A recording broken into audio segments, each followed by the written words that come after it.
제 397강 기쁜 일. 기쁜 일에 성경에서 두 가지의 기쁜 일을 제시합니다. 하나는 기쁘더라도 기뻐하지 마라 하는 게 있어요. 고린도전서 7장 30절에 보면 우는 자들은 울지 않는 자 같이 하고 기쁜 자들은 기쁘지 않는 것 같이 해라. 하나님께서는 인간이 무엇으로 기뻐하는지를 뻔히 다 아십니다.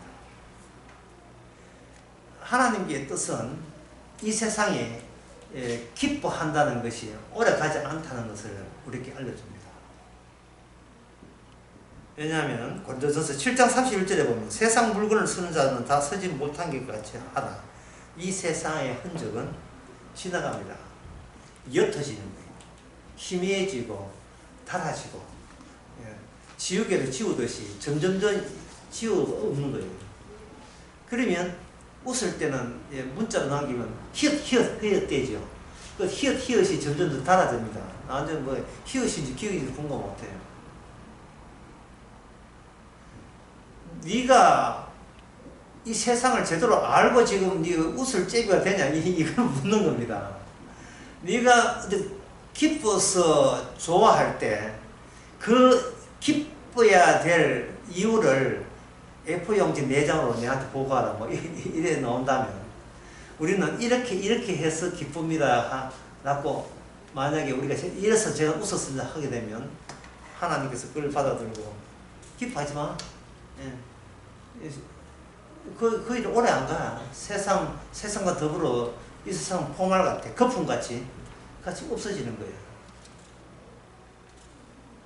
네가 기뻐하지 않아, 세상 사람들이 다들 기뻐하는 일에 네가 기뻐하지 않음으로 말미암아 세상 사람들과 어떤 차이 나는 안목을 가져야 되지 않겠느냐. 세상 사람들은 저 멀리를 못 가지고 끝을 못 보고 코앞에 있는 것만 해가지고 자기의 뜻대로 성과대로 되면 엄매기사라 해가지고 굉장히 기뻐하거든요. 그래서 이 세상 사람들이 원하는 거, 그건 뭐 세상 물건이죠, 여기는. 그리고 장가간다고 기뻐하는 것도 마찬가지거든요.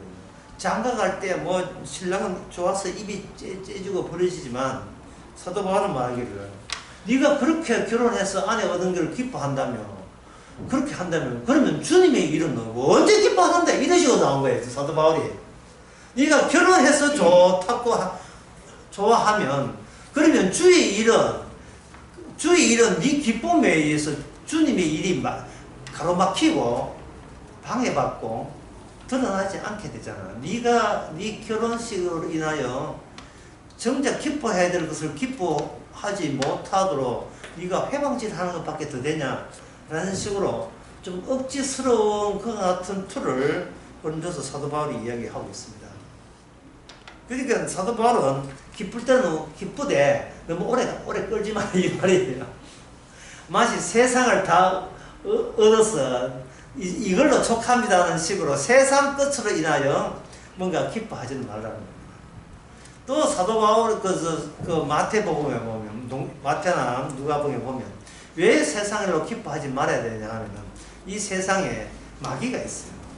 마귀가 있어가지고 마귀가 그동안 인간들에게 마약 같은 것을 이렇게 줘가지고 코앞에 있는 일로 굉장히 행복과 기쁨을 느끼도록 마약을 계속 줬습니다. 그 마약이 세 가지인데요. 하나는 사람은 떡으로 살게 만들고 또 하나는 세상 사람들부터 자기를 부러워하고 인기가 많은 사람 남들이 나를 가치를 인정해 주는 것. 세 번째는 세상의 권력과 세상에 많은 재산을 가질 때의 기쁜 것. 결국 이 세상적인 기쁨은 그 뒷배가 있어요. 마귀가 잘한다. 예. 기뻐. 그럼 내가 더 기쁘게 해줄게. 그렇게 해서 끊임없이 복음을 점검 못하게 만드는 거예요. 이 복음 자체가 무슨 소식이냐 하면 기쁜 소식이거든요. 그 기쁜 소식은 어느 정도 기쁜 소식이냐 하면 마태복음 16장에 보면 네가 온 천하를 얻고도 네 목성 잃으면 무슨 소용이 있느냐. 이게 온 천하보다 훨씬 더 기쁨을 주는 기쁨이 복음의 기쁨이에요. 그런데 마귀는 절대로 복음이 전파 못되게 하기 위해서 한쪽을 복음 기쁨은 이건 시답지 않은 걸 치워버리고 세상 기쁨으로 사람의 눈을 완전히 현혹시켰습니다. 거기에 미쳐가게 만들어요. 나트클럽에서 밤새 춤추는 사람이나 도박판에서 계속해서 뭐 쪼으면서 밤새도록 돈 벌려고 하는 사람에게 만약에 여러분들이 가셔가지고 인터뷰를 해볼 때 이렇게 인터뷰 해보세요. 복음이 기쁩니까? 이거 판돈 다 끄는 게 기쁩니까? 강원랜드 가가지고 한 번 보죠. 복음이 기쁩니까? 여기서 한탕 얻는 게 기쁩니까? 마찬가지입니다. 이 조개사 같은 데 가가지고 수능 앞두고 조개사가 비는 사람에게 자식 서울대 합격한 게 기쁩니까? 복음이 기쁩니까? 복음은 뭐 들어보지도 못했을 거예요. 그처럼 할 수만 있다면 마귀는 복음의 기쁨을 시시하게 노출되지 않도록 뒤로 이렇게 감추기 위해서 다른 기쁨을 전면에 제시하는 그 일을 지금도 마귀는 하여튼 마귀는 부지런하기는 해요. 매일같이 쉬지 않고 그런 기쁨으로 사람을 체질화시켜버립니다. 그러면 교회 아무리 다녀도 이미 체질이 세상에 돈 잘 벌고 인기 있고 세상에 출세 성공하는 기쁨으로 무장된 입장에서 복음을 딱 이야기하게 되면 마음속으로 주님께 어떤 흥정을 하느냐 하면 그 복음 믿어줄 테니까 진짜 내가 원하는 기쁨거리 빨리 이루어지실 겁니까?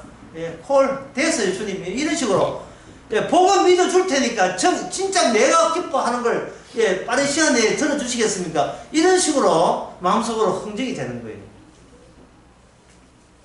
그래서 성경에는 그런 거 가지고 기뻐하지 말라. 그럼 다른 기쁨을 준비되어 있어요. 거기 시편 51편 8절입니다.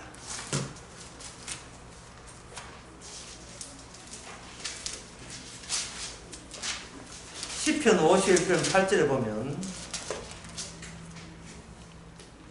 나로 즐겁고 기쁜 소리를 듣게 하시니 하사. 자, 왜 다윗이 기쁘냐 하면은 주께서 꺾으신 뼈로 즐거워하게 하소서. 나를 밟아야 되는데, 나를 박살내야 되는데, 나 말고 내가 하나님 행위로 인하여 내 손으로 피를 묻히면서 죽여버린 자가 있어요. 다윗에게. 그게 누구냐? 우리아 장군입니다. 우리아 장군. 법궤가 있는 그 장소, 법궤를 지키기 위해서 전사한 장군, 우리아 장군이에요. 암몬과의 전쟁에서 그 법궤를 현장에 놔뒀거든요. 그런데 그 우리아 장군 입장에서는 이 전쟁은 사람의 전쟁이 아니다. 이 언약의 하나님의 전쟁이다. 뭐 그래서 뭐 딴 데 뭐 아내가 뭐 내가 전쟁에 나오고 실수하겠다면 그런 것까지 아무 생각하지 않고 오직 하나만 생각했어요. 언약궤와 함께 하는 것이 이게 하나님의 백성으로서는 마땅한 도리다. 이게 영광스러운 직분이다.